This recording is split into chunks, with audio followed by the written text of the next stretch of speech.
뉴스에 안타까운 그런 절망의 그런 뉴스들을 보고 듣게 될 때마다 우리 마음에 큰 어려움이 생겨나고 또 같이 고통당하고 슬픔당하는 이웃들을 생각해 볼 때 우리 마음이 편치 않게 되는 것을 보게 됩니다.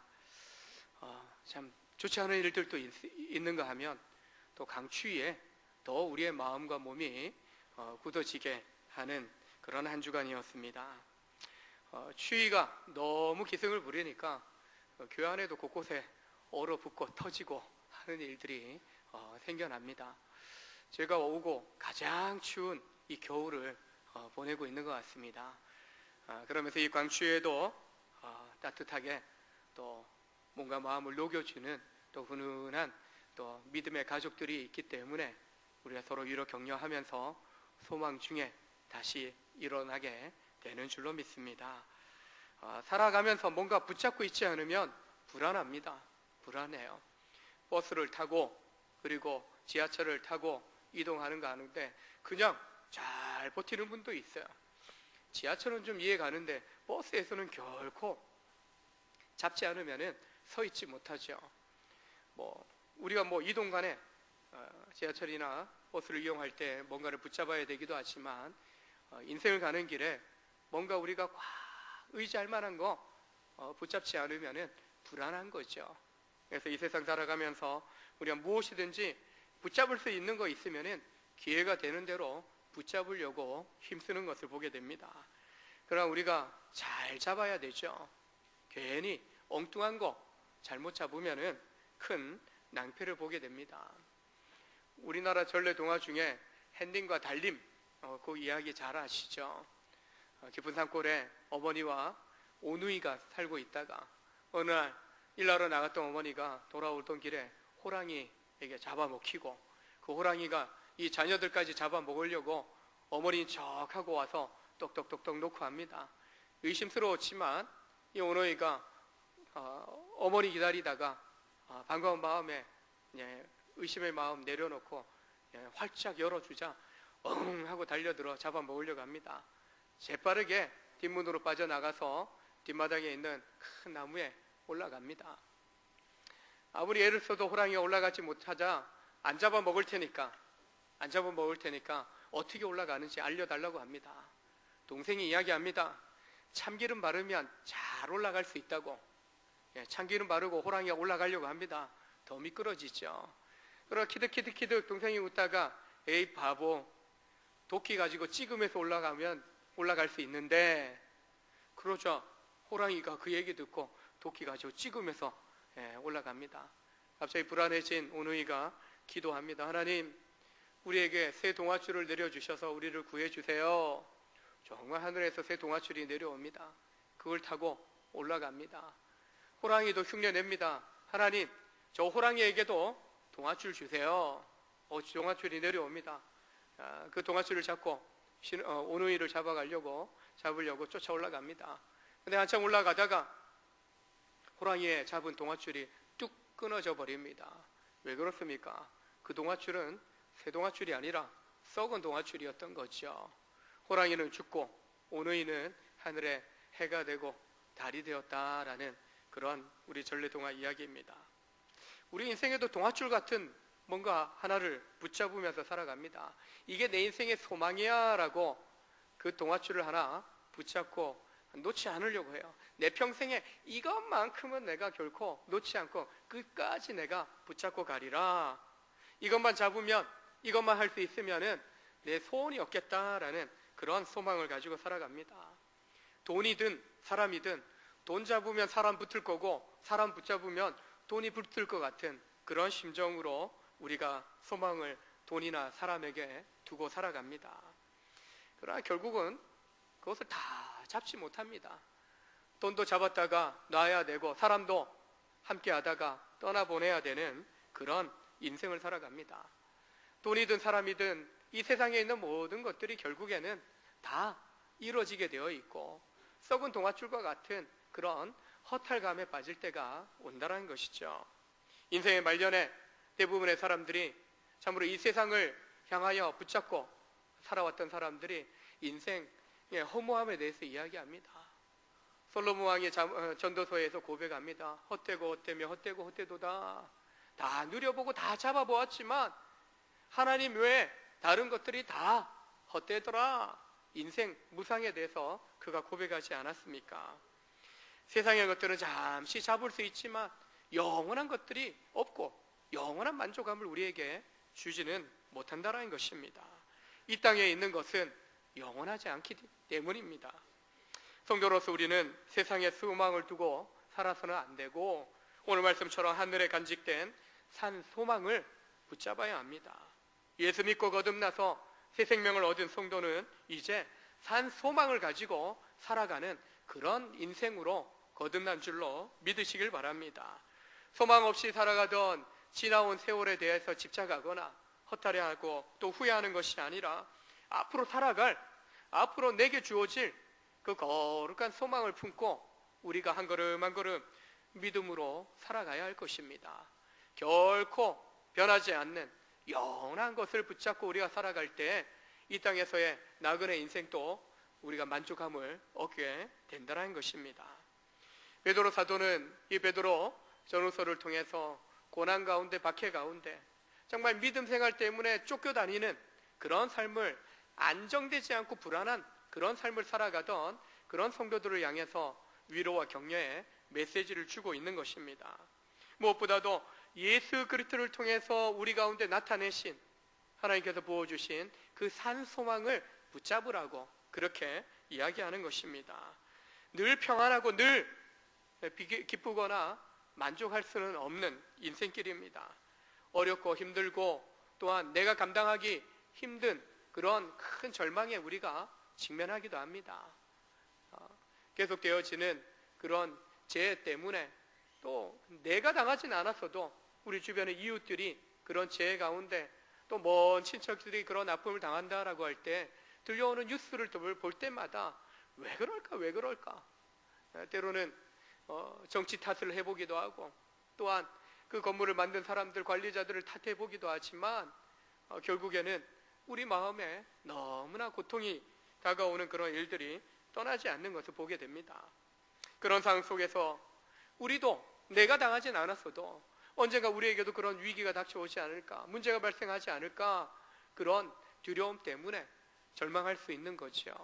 그런 절망의 상황, 문제의 상황 속에 우리가 기억할 것이 바로 산 소망입니다. 소망은 과거에 집착하거나 후회하지 않고 내일에 대한, 미래에 대한 꿈, 소망을 붙잡는 것입니다. 성도는 내일의 꿈을 꾸는 소망을 우리가 간직하고 살아가는 사람입니다. 그래서 더 이상 과거 예수 밖에 있을 때의 삶을, 은혜 밖에 있을 때의 삶에 대하여 미래를 두고 살아가는 것이 아니라 바울의 고백처럼 표대 대신 우리 인생의 참된 목표 대신 주님을 향하여 믿음의 산 소망을 가지고 살아가야 한다라고 증거하고 있는 것입니다. 우리 믿음의 성도들이 산 소망 가운데 살아가게 될 때 우리의 가족이, 이웃이, 우리의 주변의 사람들 또한 우리가 품고 살아가는 그 소망으로 인하여 그들도 거룩한 산 소망을 붙잡게 될 줄로 믿습니다. 그렇다면 소망 있는 사람이, 소망 있는 주의 백성들이 어떤 모습으로 그 소망을 나타내는가? 오늘 본문에 보면 찬송한다라고 이야기합니다. 소망이 있는 사람이 주님을 찬송할 수 있다라고 베드로가 이야기합니다. 소망이라는 것이 믿음을 가지고 기대하는, 뭔가를 기대하면서 기다리는 것을 소망이라고 할 수 있습니다. 신앙생활 가운데 종교적인 핍박을 받으면서 흩어졌던 초대교회 성도들이 이 로마 정부의 계획적인 그런 핍박 때문에 곳곳에 흩어지고 카타콤, 땅을 파고 들어가서 은밀하게 그 신앙을 지키고자 하는 그런 안타까운 상황 속에 처해 있습니다. AD 64년 이후로, 네로 황제 이후로는 더 큰 핍박들이 계속적으로 기독교인들에게 가해졌던 것을 보게 됩니다. 고난 가운데, 핍박 가운데 정말 정처 없이 또들이 생활을 하는 성도들을 향하여 바로 위로와 격려의 메시지를 주면서 찬송하자라고 베드로가 이야기하는 것입니다. 결코 찬송할 수 없어요. 우리는 편안하게 이렇게 보일러 틀어놓고 난방기 켜놓고 따뜻하게 이렇게 보장된 그런 장소에서 예배할 수 있어요. 누군가 헌신된 사람들이 먼저 이른 새벽부터 준비된 공간에서 준비된 예배로 우리가 나아갈 수 있죠. 마음껏 찬송할 수 있게 기도하고 말씀의 은혜를 나눌 수 있죠. 그러나 이 편지를 받고 있는 그런 초대교회 성도들은요, 그런 안정됨이 없었습니다. 늘 두렵고 불안한 그런 삶의 연속이었던 것입니다. 그런데 그런 상황 속에 있는 그들을 향해서 찬송합시다, 찬송합시다 라고 베드로가 이야기하는 것입니다. 사도행전 16장에는 유럽으로 건너간 바울 전도팀이 이제 빌립보에서 복음을 전하다가 귀신 들려 점치던 여종을 예수 이름으로 귀신을 쫓아내므로 더 이상 점을 칠 수 없게 되자 그 여종의 주인들이 관원들에게 바울과 실라를 잡아다가 넘깁니다. 재판의 과정 없이 죽도록 매맞고 지하 감옥 속에 던져집니다. 복음 때문에 갇히고 복음 때문에 고난당하는 그런 사도여 제자들인 것입니다. 그런데 보통 사람 같으면은 주일 하다가 뭔가 이런 큰 낭패를 보게 되면, 어려움을 당하게 되면 원망과 불평, 하나님 왜 지켜주지 않는 겁니까? 라는 그런 불평을, 때로는 항의를, 하나님 뭐 하시는 겁니까? 왜 이렇게 그냥 보고만 계신 겁니까? 아니 보고는 계신 겁니까? 라고 불평하게 된다는 것이죠. 그런데 바울과 실라를 보게 되면 전혀 그런 모습이 없습니다. 오히려 한날날에 환난 당할 때 간구하면 하나님께서 생명의 복으로 지켜주시려는 그 약속을 믿고, 오히려 환난 날에 고난 당할 때 기도하는 그런 선택을 그들이 하는 것을 보게 됩니다. 감옥에 던져졌지만 매맞은 자리가 고통스러워서 잠도 이룰 수 없는 그 밤에 오히려 그들은 하나님을 찬미하며 또한 기도하기 시작한 것입니다. 기도하고 찬양하기를 큰 지진이 일어나기까지 계속하였다라고 말씀을 합니다. 그들의 육신은 지하 감옥에 갇혀 있지만 그들의 영혼은 결코 갇히지 않은 것입니다. 고린도후서 4장 8절에서 그가 감동적인 고백을 합니다. 우리가 사방으로 우겨쌈을 당하여도 쌓이지 아니하며 답답한 일을 당하여도 낙심하지 아니하며, 아무리 우리를 우겨싸는, 우리를 가둬두는, 묶어두는 그런 권세가 있다 할지라도 결코 우리의 영혼을 가두지 못할 것이다 라고 고백합니다. 로마서 8장에서도 결코 그 어떤 권세도 하나님의 사랑에서 우리를 끊어낼 수 없다라고 단언하고 있는 것이죠. 하나님의 사랑에 붙잡히고 하나님의 구원의 손길을 붙잡힌 우리는 전능하신 하나님의 보호하심 속에 돌봄을 받고 있다는 것입니다. 소망 중에 즐거워하며 환난 중에 참으며 기도에 항상 힘쓰라고 그렇게 바울은 로마의 성도들을 향해서 또한 권면합니다. 기도하고 찬송에 힘쓴다라는 것은 무엇입니까? 소망이 있기 때문입니다. 하나님 앞에 기도하고 하나님을 찬송한다는 것은 하나님께 소망을 두고 있기 때문에 기도하고 찬송할 수 있다는 것입니다. 찬송을 우리가 곡조 있는 기도다라고 이야기합니다. 즉 찬송이 우리의 기도가 됩니다. 뭘 기도해야 될지 모를 때 우리는 찬송가의 다양한 그 멜로디로 만들어진, 또 말씀으로 만들어진 그 찬송을 가지고 우리가 찬양을 합니다. 뭐라고 표현할 수 없는 그 고통 속에서, 슬픔 속에서 오직 전부여 의지없어서 주님만을 바라보면서 믿음의 선진들이, 때로는 우리 믿음의 성도들이 그 고통 속에서, 고난 속에서 주님만을 바라보면서 소망의 찬양을 올려드리는 것입니다. 고난 당할 때, 어려움 당할 때 찬송한다고, 기도한다고, 아유 약해 빠져서 저런다고 누가 그렇게 나무랄 수 있겠습니까? 약한 것이 아닙니다. 기도하는 것이 약한 것이 아닙니다. 기도함으로, 찬송함으로 하나님을 의지하며 나아가는 것이 약한 것이 아니라 진정한 믿음의 산 소망을 가지고 있는 사람들이 기도하고 찬송할 수 있다는 것입니다. 우리가 고난 중에 찬송한다는 것은 진정한 믿음의 충만함을 가지고 있다라는 것을 보여주는 것입니다. 사랑하는 우리 온전히 성도님들, 이 자리에 예배하는 모든 믿음의 심령들이 어떤 상황 속에서도 하나님을 찬송하는 그런 삶의 모습으로, 견고한 믿음으로 서실 수 있기를 주의 이름으로 축원합니다. 누구에게 지금 찬송합니까? 3절에 보니까 우리 주 예수 그리스도의 아버지 하나님을 찬송하리로다. 이사야 43장에 보면 이 백성은 내가 나를 위하여 지었다. 하나님께서 하나님을 위하여 우리를 지으셨다라고 말씀합니다. 하나님을 위하여 우리를 구원하셨다라고 말씀합니다. 그러면서 나를 찬송하게 하려 함이라. 하나님의 찬송을 높이 만방에 선포하고 하나님의 이름을 영화롭게 하는 그 일을 위해서 우리를 지으셨고 우리를 구원하셨다라고 말씀하는 것입니다. 긍휼이 풍성하신 하나님께서 우리 가운데 행하신 그 은혜를 받았기 때문에 성도로서 우리는 찬양할 수 있는 것입니다. 예수 안에서 새 사람이 되는 은혜를 받았습니다. 고린도후서 5장 17절에 그런즉 누구든지 그리스도 안에 있으면 새로운 피조물이라 이전 것은 지나갔으니 보라 새 것이 되었도다.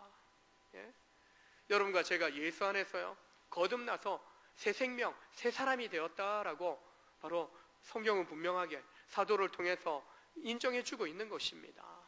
예수 이름으로 우리는 새 생명을 얻은 존재가 되었습니다. 새로운 예수 믿기 전이나 예수 믿은 이후나 얼굴 생김새, 살아가는 삶의 모습 여전하지만 그 마음의 중심에 품은 믿음과 소망, 사랑은요 주님을 품고 살아가는 그 모습은 완전히 달라졌다는 것입니다. 우리에게 부어주신 그 은혜 안에서 산 소망을 품고 하나님을 찬양하는 그런 삶을 살아가는 그런 은혜가 우리 가운데 부어졌다는 것입니다. 여러분의 삶이 소망 중에 기쁨과 감사의 찬송으로 충만하실 수 있기를 주의 이름으로 축원합니다. 예수께 소망을 두고 소망의 주님을 바라보며 살아갈 때 우리 입술의 고백에서 결코 찬양이 끊이지 않고 기도가 끊이지 않는 그런 복된 삶을 우리가 살게 될 줄로 믿습니다. 또한 소망 있는 사람은요, 소망 있는 믿음의 공동체는 하늘의 유업을 이어받는다라고 말씀합니다. 거듭난 성도들이 소유하게 된 산 소망은 바로 영원한 하늘나라에 간직된 유업이 있다, 유산이 있다. 즉 여러분과 제가 믿음 안에서요 예수 믿음으로 말미암아 하나님 나라의 상속자가 되었다, 하나님의 상속자가 되었다라고 말씀하고 있는 것입니다. 바로 우리에게 약속된 유업은 이 땅에 있는 것이 아니라 하나님 나라에 속한 것이다. 바울은 빌립보 3장에서 우리의 시민권이 하나님 나라의 시민권이다 라고 이야기합니다. 예수 안에서 믿음으로 말미암아 구원을 얻고 약속된 영생의 복이 또한 우리에게 주어질 유업인 것입니다. 여러분의 이름이 하나님의 상속자 명부에 정확하게 기록되어져 있는 줄로 믿으시길 바랍니다. 때로는 내가 믿음 약해지고 어려운 가운데 소망이 흔들릴 때도 있고 믿음이 흔들릴 때도 있지만 한 번 택한 백성, 한 번 구원하신 그 백성에 대해서 하나님 지우시지 않아요. 배반하고 떠나가고 부인하지 않는 난 결코 지워지지 않는 거지. 하나님 나라의 상속자 명부에 내 이름 석자가 정확하게, 석자만이 아니죠. 어떤 사람은 저희 아들은 녹자가 되니까 어쨌든 우리의 이름이 정확하게 하나님의 상속자로, 하나님 나라의 상속자로 기록되어져 있다라는 사실을 여러분 믿으시길 바랍니다. 그 확신이 있을 때 우리가 두렵지 않은 겁니다. 믿음으로 말미암아 구원 얻고 그 믿음으로 말미암아 주어진 그 약속을 붙잡고 살아가는데 아브라함을 통해서 이삭과 야곱과 요셉과 이스라엘 믿음의 조상들을 통해서 주셨던 약속이 바로 가나안 땅에 대한 약속입니다. 그리고 수많은 자손에 대한 약속을 주셨습니다. 그 약속이 언제 이루어집니까? 430년 애굽 생활 지나고 출애굽한 이후에 광야 40년 지나고 요단강을 건너서 여호수아가 중심이 되어서 가나안 땅을 정복하고 그리고 그 땅을 지파마다 분배함으로 아브라함에게 주셨던 그 약속이 온전히 이루어집니다. 믿음의 조상들을 통해서 400년 전에 500년 전에 주어졌던 그런 하나님의 기업, 하나님의 유업이었던 것입니다. 그런데 그것이 430년이 지나고 500년이 지나고 그렇게 성취되어지는 이야기가 바로 성경에 기록되어져 있는 것입니다. 요단강을 건너기 전에 광야에서 하나님 분명하게 그 백성에게 약속합니다. 주의 말씀만 믿고 듣고 그 명령에 지켜 행하면 그 유업으로 주신 땅에서 반드시 복을 받게 하겠고 가난한 자가 없게 하겠다라고 약속을 주십니다. 나그네였고 내 소유의 땅이 전혀 없었던 아브라함, 이삭, 야곱이었습니다. 그러나 요셉의 대애굽 땅에 내려가서는 결국에는 종살이하는 그런 민족으로 전락하였습니다. 근데 종살이하고 나그네된 인생을 살아가던 그 백성이 하나님의 약속 안에서 가나안 땅을 유업으로 받는 약속을 받았고 결국에 그 약속을 믿음으로 말미암아 출애굽 백성들이 광야 2세가 3세가 여호수아와 더불어 그 땅을 정복하고 그 땅을 소유하게 되는 축복을 누리게 된 것입니다. 믿음으로 바라보았던 선조들이 있었고 믿음으로 바라보았고 소망했던 그런 성도들이 결국에는 그 유업을 받게 되었다는 것입니다. 베드로는 이스라엘 백성이 받은 이 유업인 이 가나안 땅과 우리가 받을 예수 안에서 믿음의 산소망을 품은 성도들이 받을 그 유업 비교해 볼 때 우리가 여러분과 제가 상속받을 그 유업은 더 영광스럽다라고 그렇게 이야기합니다. 바로 우리가 이어받을 하늘에 간직된 유업은 썩지 않고 더럽지 않고 쇠하지 아니하는 유업이기 때문입니다. 이 세상의 것들은 영원하지 않다 했습니다. 이 땅의 땅은 주인이 시시각각 바뀌어집니다. 이 땅의 것들은 결국은 내가 움켜잡고 영원히 살 수 없습니다. 결국에는 내가 움켜잡지 못하면 그것은 영원하지 않은 거죠. 결국은 이 땅의 것들은 썩고 더럽고 쇠하여진다는 거죠. 그러나 천국에 속한 것들은 하나님께서 다스리시는 천국에 속한 것들은 영원하다라고 썩지도 더럽히지도 그리고 쇠하지도 아니한다라고 말씀합니다. 이스라엘이 유업으로 받았던 가나안 땅을 보십시오. 젖과 꿀이 흐르는 땅이었습니다. 정말 축복받은 땅이었습니다. 그냥 볼 때에는 광야밖에 없고 들판밖에 없고 저 땅에서 무슨 그런 살아갈 소망이 있을까 하지만 하나님께서 때에 따라 비를 내려주십니다. 이슬을 내려주십니다. 늘 하나님의 은혜가 풍성하게 부어주는 그런 땅을 이스라엘 백성들이 경험하게 되는 것이죠. 그런데 그 땅 가운데에서 이 민족의 이방 민족들의 침략을 당하고 약탈당하고 황폐하게 되어집니다. 멸망도 당하게 되어집니다. 다 잃어버리고 더럽혀지고 쇠하여지는 그런 고통을 가나안 땅에서 살았던 이스라엘 백성들이 경험합니다. 물론 그들이 말씀을 어기고 우상을 섬기고 그 땅을 더럽히는 그들의 삶을 더럽히는 죄를 범함으로 다 멸망당하고 쫓겨가고 또한 팔려가고 그러는 그런 어려움들을 겪게 되는 것을 보게 됩니다. 그러나 우리가 이어받게 되는 하늘에 간직된 유업은요 결코 이렇게 썩어지고 더럽혀지고 사여지지 않는다라고 말씀하는 것입니다. 왜요? 그 어떤 공격도 하늘에 간직된 그 유업을 파괴할 수 없는 것입니다. 죄로 오염되지 않는 것입니다. 잃어버릴 염려도 없어요.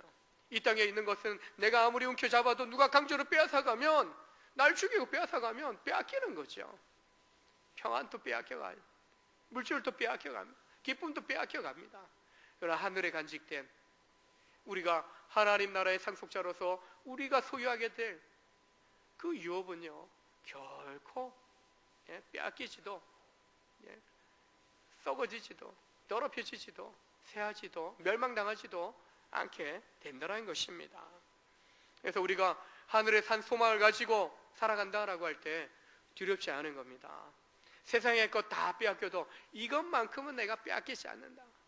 고통 가운데 있는 성도들을 위로하면서요, 너희에게 이 산 소망이 있지 않냐?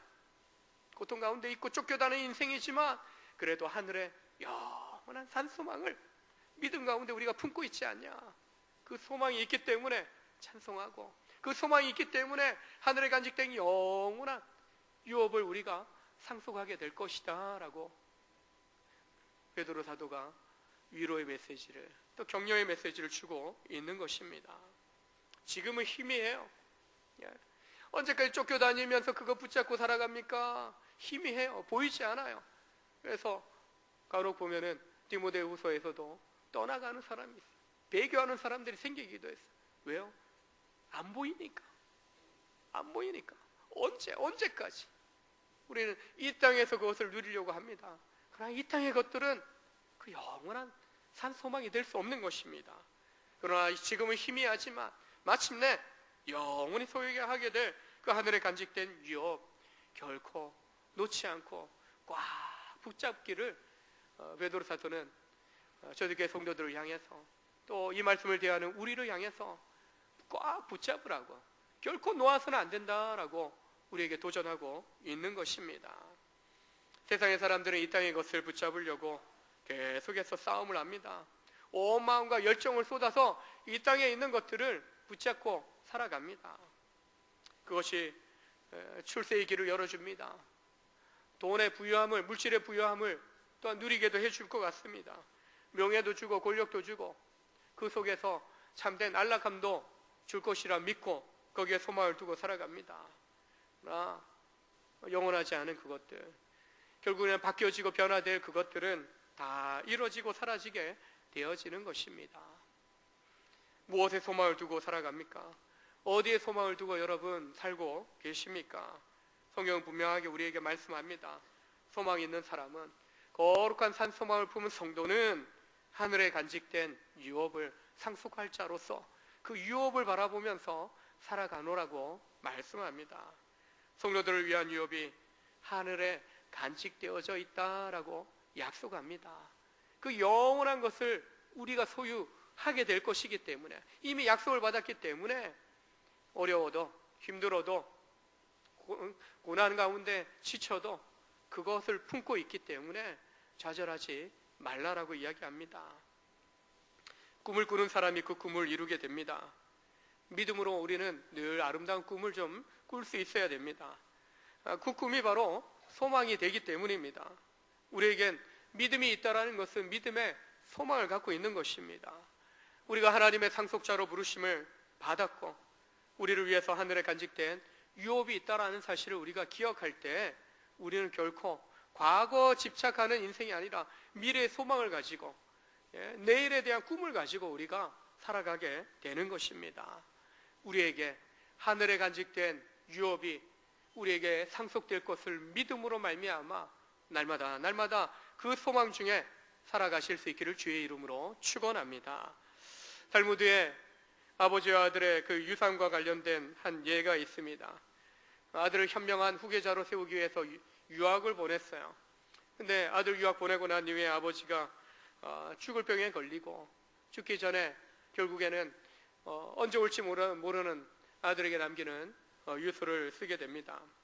그는 큰 부자였기에 아버지는 죽기 전에 그 유서에서 집안의 많은 종들 중에 최고참 우두머리 종에게 그 모든 재산을 남긴다라는 유서를 작성하게 됩니다. 그리고 단 한 가지 조건은 아들에게 무엇이든지 그 재산 중에 한 가지만 갖도록 한다라는 단서를 덧붙이게 됩니다. 아들이 돌아와 보니까 아버지가 이미 돌아가셨고 작성된 유서를 우두머리 종이 가지고 와서 이렇게 내미는데 기가 차는 겁니다. 모든 재산이 이 우두머리 종에게 다 전달되어져 있는 거예요. 주는 것으로 되어 있는 거예요. 그리고 아들에게는 유일하게 원하는 것 무엇이든지 한 가지만 주겠노라고 적혀 있는 거예요.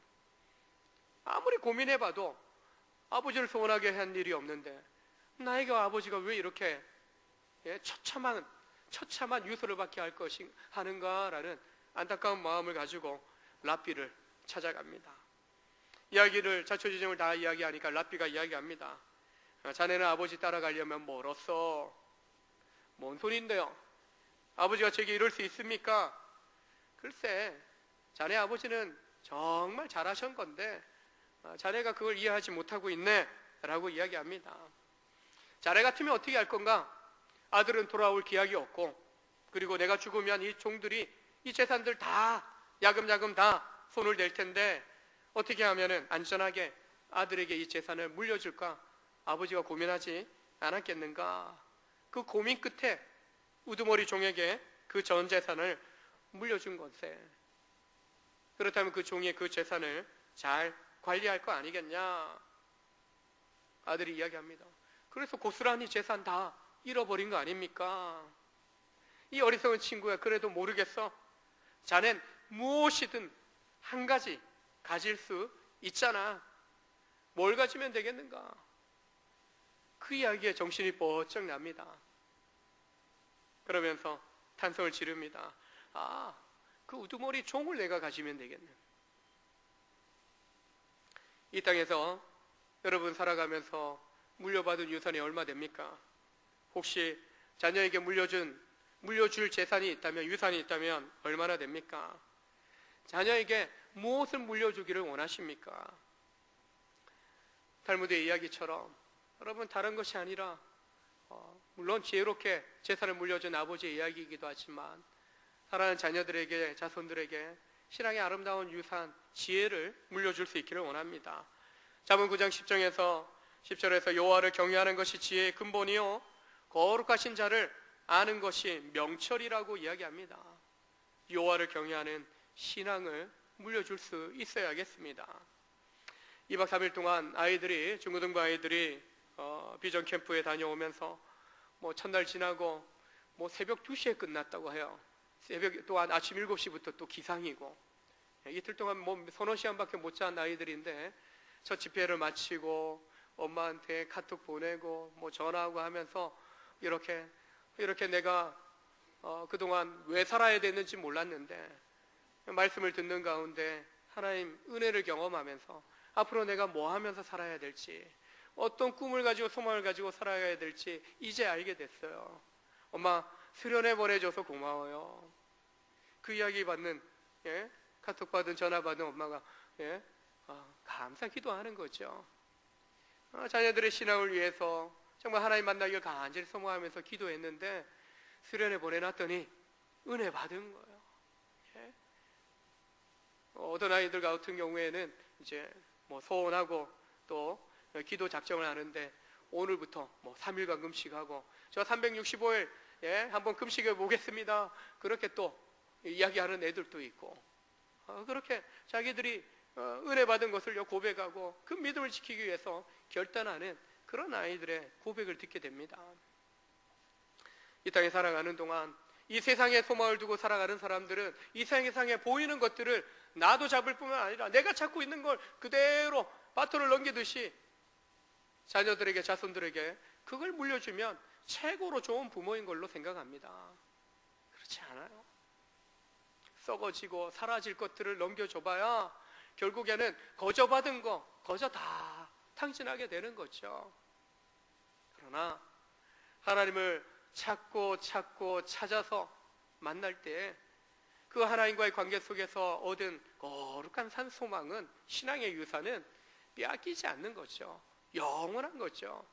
부모가 떠나가도, 주변에 사랑하는 가족이 떠나가도 홀로 하나님 앞에서 거룩한 산소망을 가지고 살아갈 수 있는 것입니다.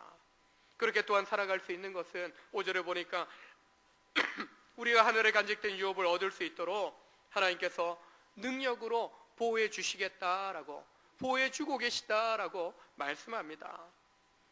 하나님의 유업을 얻기 위해서 마지막까지 최선을 다해서 우리가 노력한다 할지라도 쉬운 일이 아닙니다.